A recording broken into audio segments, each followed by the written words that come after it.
as principal at Senior College.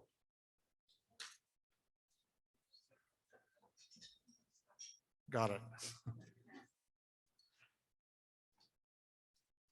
As most of you are aware, Senior College is really the academic home for the retired faculty and librarians from the University of Toronto, and this is its 18th annual symposium. So we're here today once again with a hybrid model for this symposium. So we'll just pray to the gods of technology that everything works. But I'd like to welcome everyone here at the Faculty Club. We have a pretty full house. And we'll also welcome the people on Zoom, both in Toronto and colleagues elsewhere. It's a particular pleasure to welcome members of the University and the Community program, which continues to be a very important focus for Senior College. The coordinator of the program, Joanne McKay-Bennett, is with us this morning, and Novlet Evans will be here this afternoon. So previous symposia have really featured broad-based, multidisciplinary issues of current concern, and today's topic is really no different. Today's topic addresses artificial intelligence and the ongoing digital transformation of our culture and ourselves. Now, we've all really become quite familiar with certain AI applications, such as in our daily life, from web search engines like Google, virtual assistants like Siri, and automatic translation programs like Google Translate. But recent events, particularly the release of ChatGPT and the more recent petition signed by more than 1,000 influential thinkers requesting a pause for reflection on the development of AI, has brought these technologies really into the forefront of a cultural conversation. You can't open a newspaper without seeing articles on AI every day. So today's symposium really couldn't be more timely.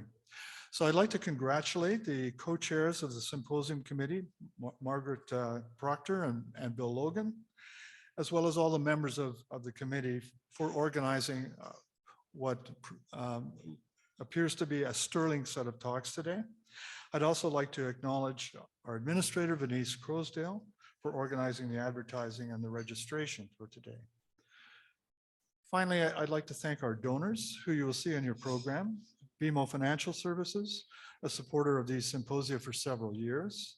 Secondly, Mosaic Home Care Services.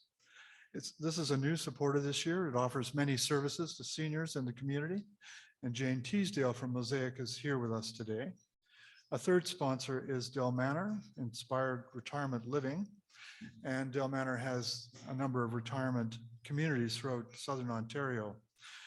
From Del Manor this morning, we have Paula Suter, and other colleagues will fill in for her later. And if Paula and Jane are in the room, they can raise their hands. Thank you very much.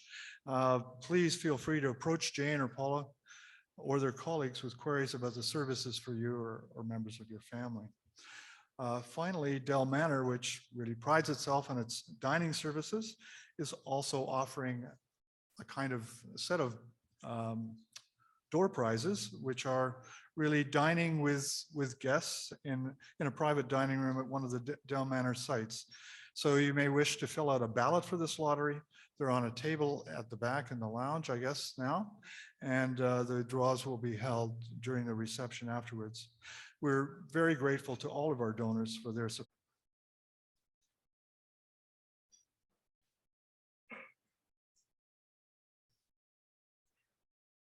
Okay.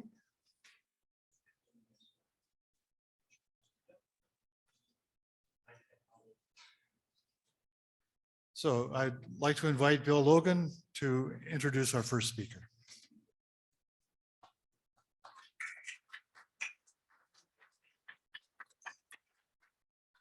Thank you, Michael. And welcome, everybody. This is going to be a really special symposium. And I think we have to give initial credit to Derek Allen, who brought this to the program committee, a symposium committee, as a suggestion. And he was influenced by a series of articles by Mr. Jim Balsillie, who in the Globe and Mail. And this is really, I think we have to thank you, Jim, for this symposium, because that's what gave us the idea. We decided to go with the surveillance and privacy and path forward for the digital transformation.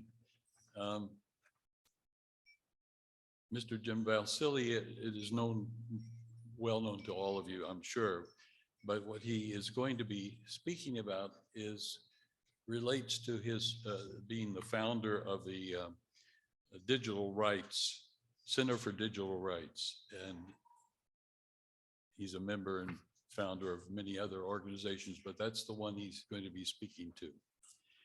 And we're going to start with a 20-minute presentation and then a 20-minute Q&A period. And Mr. Balsillie, please. Welcome.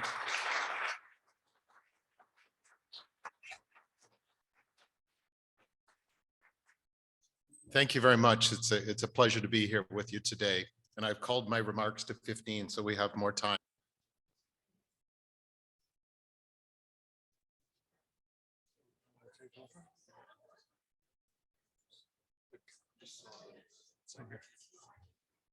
Sorry about this. Excellent. We're on. Excellent. I was just told we get an extra 5 minutes for Q&A for that. Good morning, and thank you to the Senior College's Symposium Committee for inviting me to speak today. I'm addressing you in my role as founder of the Center for Digital Rights, a not-for-profit that aims to promote public awareness of digital issues related to the data-driven economy. Today, we will hear from many speakers on subjects such as surveillance, privacy, and AI. My talk will focus on all of these, but through the lens of their impact on our economy, society, security, and democracy, as well as the policy and governance approaches that I believe are necessary to navigate the path forward. Then we will have a Q&A. The accelerated pace of innovation and the digital transformation over the past 40 years has created a new kind of economy in which the basis of wealth and power is derived from the ownership of valuable intellectual property, and more recently from the control of data. IP and data have different features than tangible goods. They behave differently in the marketplace and therefore require different treatment for both organizations and policymakers. The digital transformation is also creating a new kind of social and political space, reshaping both public and private spheres. IP and data are now the world's most valuable business and national security assets. In 1976, 17% of the value of the Standard & Poor's 500 was intangibles. Today, intangibles comprise over 91% of the S&P 500's $40 trillion total value. As illustrated by Statistics Canada on the chart on the right hand of this slide, Canada is trailing in the shift to an intangible economy, which affects our prosperity and defines our challenges, including privacy protections, security, and protecting democracy. The rapid development of automated decision systems has ushered in a new economic age of machine knowledge capital, a new form of productive capital that will compete with and complement human knowledge capital. The consequences of this new era are profound, particularly because unlike human capital, machine knowledge capital scales enormously because it features zero marginal production costs to replicate. IP and data are the primary economic and national security drivers of the 21st century economy, both internationally and domestically.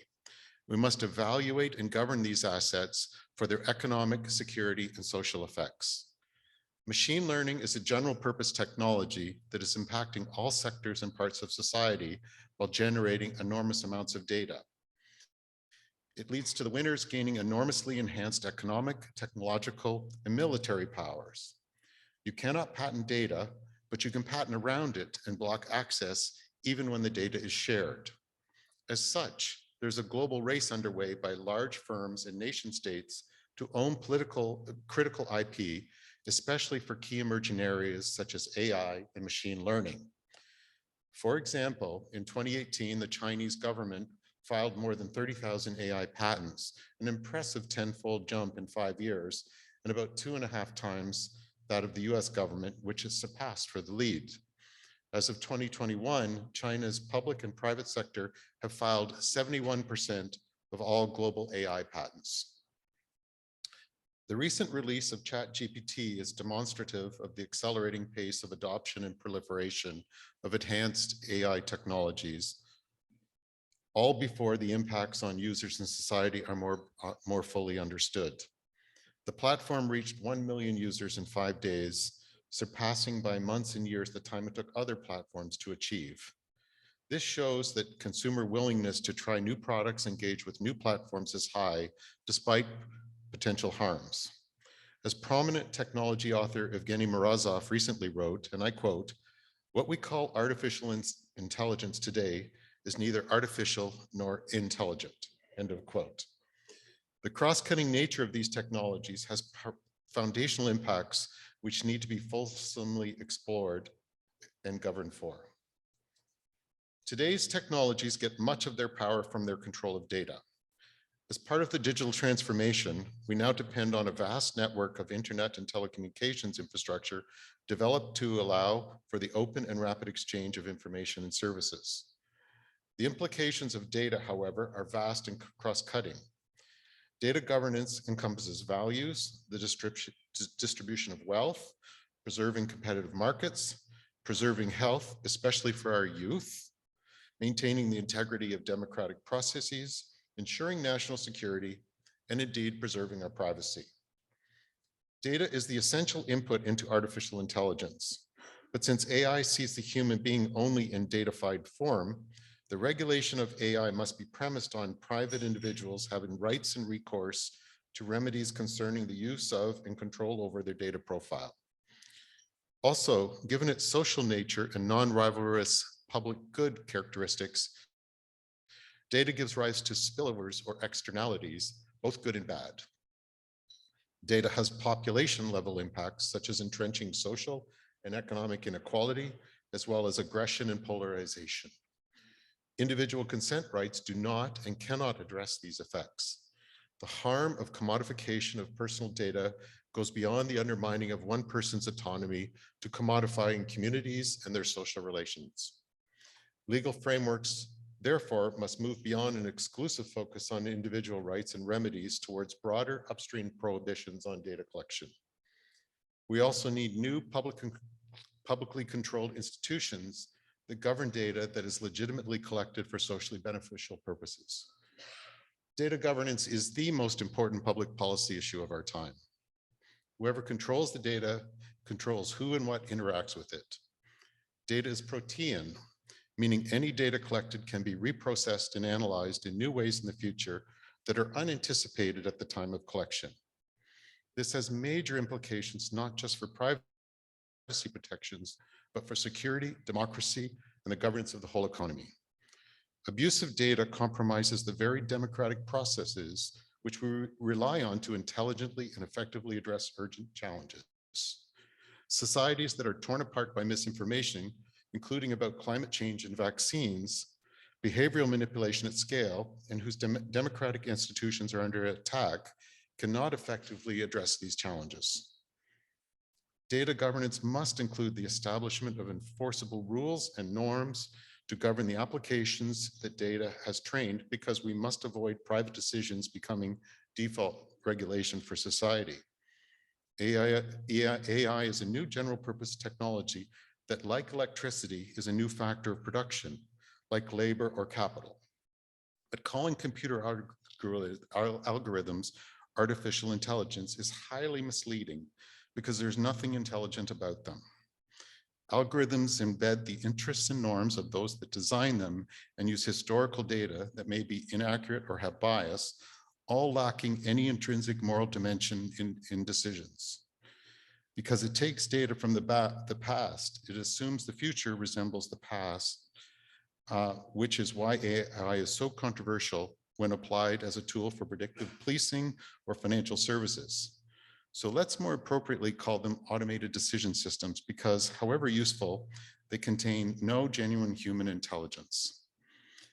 The data-driven economy has also paved the way for surveillance capitalism, which Professor Shoshana Zuboff has shown in painstaking detail leaves a trail of social wreckage in its wake, the wholesale destruction of privacy, the intensification of social inequality, the creation of a mental health crisis amongst our youth, the poisoning of social discourse with misinformation, the demolition of social norms, and the weakening of democratic institutions. By hijacking the economy of the individual for financial gain, companies can trigger negative emotion to engage users and change their behaviors, which are often then commodified as an asset. Public policy that adequately protects an individual's autonomy and privacy is of the utmost importance. On this slide, I list the structural characteristics of the data-driven economy that naturally lead to monopolies which compound privacy erosion. Competitive markets are failing, and business dynamism is eroding because of data's unique features such as economies of scale, scope, network externalities, and information asymmetries, which is generating intense activity in the US and EU competition authorities and regulators. How data is collected, processed, and used is at the center of surveillance capitalism's business model. Data collected in one part of a business is used to advantage other parts of the business, creating cascading monopolies from one marketplace to another. Because monopoly power is exploited by the erosion of consumer privacy, regulatory responses must link privacy and competition. The data-driven economy is an unprecedented economic and societal force that is revolutionizing nearly every industry and leading to new power dynamics between countries.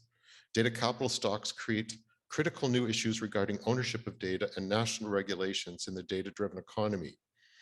Misinformation warfare is increasingly becoming a state strategy that currently Canada doesn't govern for, which weakens our geostrategic advantage and contributes to the erosion of our economy, security, and society. Adequate privacy regulation that reflects the challenges of the data-driven economy is a critical step forward. Many jurisdictions have for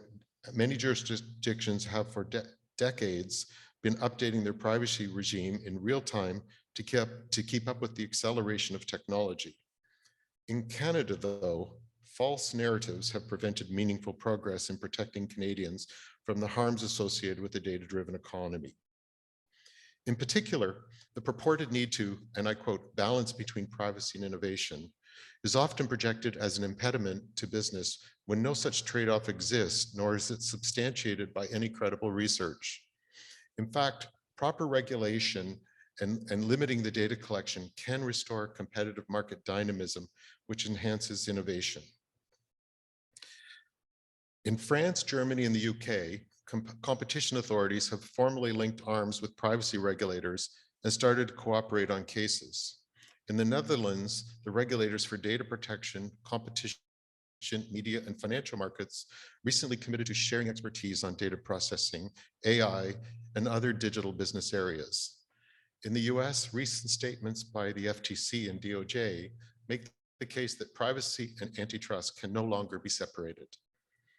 Canada is just now starting to have a conversation about updating competition policy for the data-driven age, and I'm optimistic that a new generation of policy leaders will release us from the grip of an outdated orthodoxy and captured interests. It is critical that Canada moves forward toward more productive regulatory frameworks if we want to safeguard our privacy and facilitate robust competition. The proposed Bill C-27 is foundationally flawed. It fails to recognize privacy as a human right. It normalizes and expands surveillance and treats privacy as an obstacle to corporate profits, not as a fundamental human right, or even a right to effective consumer protection. My Center for Digital Rights published an analysis including recommendations developed with Canada's most recognized privacy and data governance experts. It can be found on the link on this slide. As I've pointed out today, the digital transformation has presented many challenges, but I am optimistic that all of them can be addressed if approached systemically with experts. Many other jurisdictions have approached the task of governing our networked and digitally mediated lives thoughtfully and with expertise. Strategic nation building is already in Canada's blood. Our country was built by strategic thinkers who developed initiatives for nationally led infrastructure, community industrial cooperatives, and sound social policies. I list some of these on the left side of this slide. Correspondingly, on the right side, there are many initiatives listed to help us map out how Canada can correspondingly collectively respond to our contemporary challenges in this digital area. I look forward to answering your questions and thank you for your time.